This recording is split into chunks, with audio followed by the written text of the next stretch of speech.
histórico posterior en Europa. Un ejemplo es que sus consecuencias e influencias aún perduran en la actualidad. Napoleón sería desde 1799 hasta 1804 el primer cónsul del consulado francés.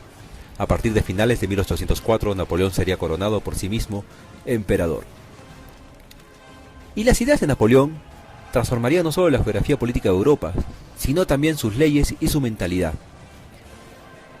Quizás la mayor consecuencia de la expansión del Imperio francés por Europa fue la divulgación de ideas surgidas por la Revolución Francesa, ideas que Napoleón defendía a su manera, a pesar de todas las incongruencias existentes por su gobierno de carácter personal y personalista.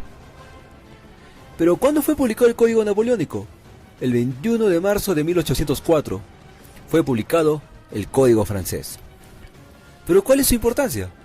Fue muy importante en la época. Gracias a este Código Civil se consolidaban muchas de las leyes surgidas durante el periodo revolucionario francés y daba una estabilidad jurídica y legal, lo cual era necesario para dar estabilidad social tras el turbulento periodo postrevolucionario. Pero lo más importante y relevante de este código es que se consolidaba jurídicamente la abolición del antiguo régimen, que acabó con la época del miedo y la época del post-miedo, eliminando definitivamente el feudalismo. También fue importante que se remarcara que la ley debía ser escrita y expresada en la forma más clara posible, para que los ciudadanos pudieran entenderla. No menos importante resultó también la legislación en materia comercial y económica. ¿Y qué significa realmente el Código Napoleónico? Este Código Civil significa el afianzamiento de las conquistas de la Revolución Francesa de 1789, es decir, la igualdad jurídica para todos los ciudadanos, la individualidad de la propiedad, la libertad de trabajo, el principio de laicidad, la libertad de conciencia y la separación en tres poderes: ejecutivo, legislativo y judicial. Para continuación, en el artículo 8 del Código francés nos dice: todo francés gozará de los derechos civiles, es decir, todos los franceses son iguales a la ley y tienen los mismos derechos. Y el Código Napoleónico tiene una estructura como un código basado en la ley y el Código Justiniano en el siglo VI después de Cristo, donde Justiniano lo partía en tres apartados: personas, objetos y acciones. El Código Napoleónico lo divide en cuatro secciones principales: personas, propiedad, adquisición de la propiedad, procedimiento civil. Y en total, para contar toda la legislación, se redactaron 2.881 artículos. Pero ¿cuáles fueron las consecuencias del Código Napoleónico? Mediante este Código Civil se consolidaba el espíritu revolucionario de la burguesía. Además, se garantizaban los intercambios mercantiles y se establecía una legislación para facilitar la libertad económica. Normas que abolían el antiguo régimen y daban paso a una nueva sociedad cuyo reflejo se observa en la actualidad, lo que se llama contemporaneidad. Napoleón no solamente fue una figura militar, sino también cultural. ¿Por qué? Un ejemplo es la piedra Rosetta, descubierta por François Champollion en una expedición en la invasión a África por Napoleón. Y este código napoleónico se fue imponiendo en los territorios que eran conquistados por Francia. De este modo, las ideas revolucionarias iban calando en la sociedad europea, y la burguesía las defendía incluso tras la caída del Imperio francés. Muchos países desarrollaron durante el siglo XIX sus códigos civiles basándose en las nuevas ideas que reflejan el Código Napoleón: libertad ciudadana y libertad económica. La posterior caída del Imperio francés y los intentos de restauración del absolutismo monárquico no frenaron el empuje de esas ideas. Prueba de ello serán las distintas revoluciones del siglo XIX y las luchas que habrán entre los defensores del liberalismo y los defensores del absolutismo. Además de ello, un cambio significativo de estas ideas es que se expandieron en parte gracias a la aplicación del código en distintas partes de Europa. Será el surgimiento de nuevas ideas como nacionalismo, donde los ciudadanos ya no son súbditos de un monarca, sino ciudadanos de una nación. No extraña que en el siglo XIX surgieran las nuevas naciones de Alemania e Italia, en territorio ocupado por Napoleón, y donde se aplicó el Código Napoleónico, de donde sale nuestro código actual, que es el romano germánico. Ya vimos que, al igual que el Código Napoleónico, entró en vigor en Francia. Bueno, más o menos así entraron el derecho romano en la Galia.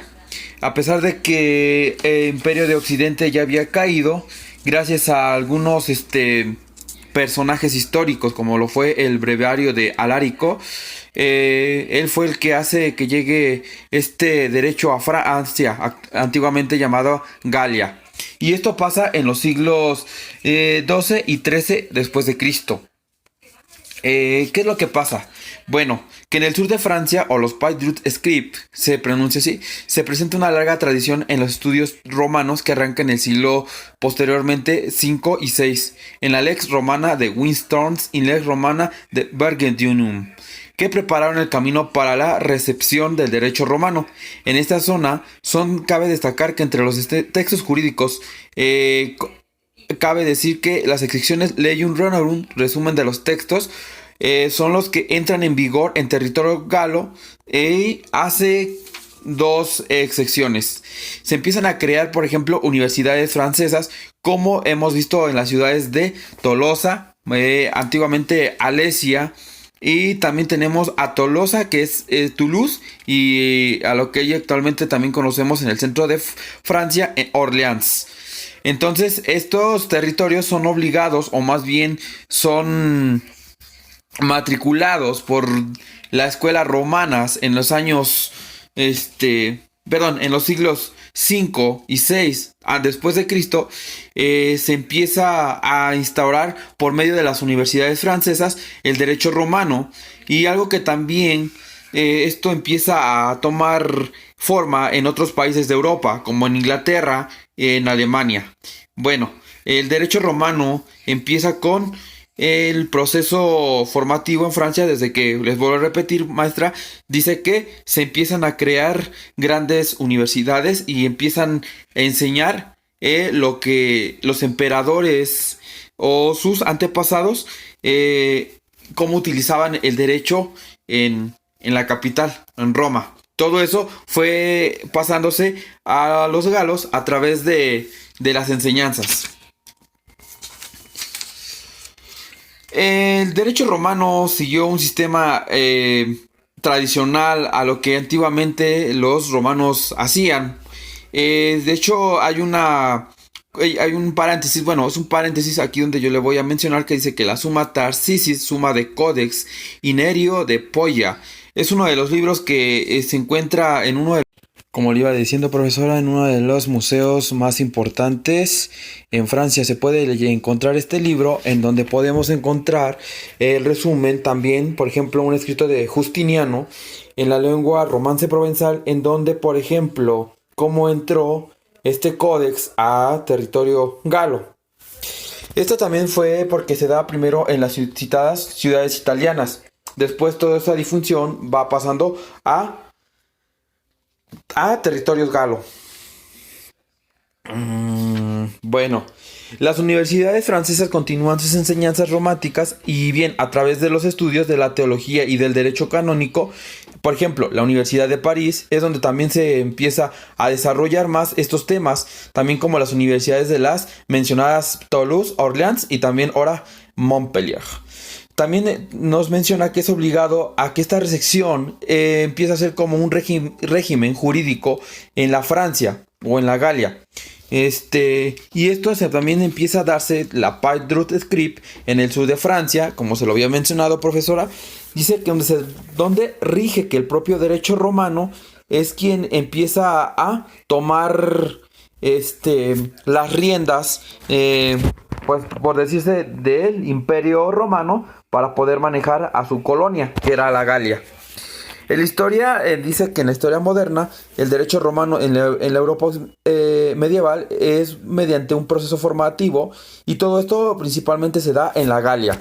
Se rige que es un derecho de costumbres, pero también dice que se acepta como tal el derecho romano en la Galia, ya que esto también aunque Galia no era una de las principales centros de atención del Imperio Romano, esto se sigue aceptando, ya que finalmente Galia fue una conquista del emperador Julio César, y pues se va adaptando la colonia a los regímenes jurídicos de la metrópoli. Después de eso dice que en los Pays de Droits Countiers el derecho romano se va frenado y por el rechazo a la monarquía. porque la monarquía sí se consideraba que era un derecho ya imperium, o sea, un momento en que se iba a formar un imperio. Y a pesar de que esto, el derecho romano había servido de base de crecimiento para el poder real y a principio de un rein francis inspector in reino subs, que significa por ello enfrente en la jurisprudencia académica. Entonces, maestra, pues es la forma en que el imperio, más bien el derecho romano, entra en territorio galo y se va extendiendo esto hasta llegar de norte a sur de Francia. Entonces podemos ver que incluso nos menciona que empieza a haber jerarquías desde clérigos religiosos hasta altos nobles.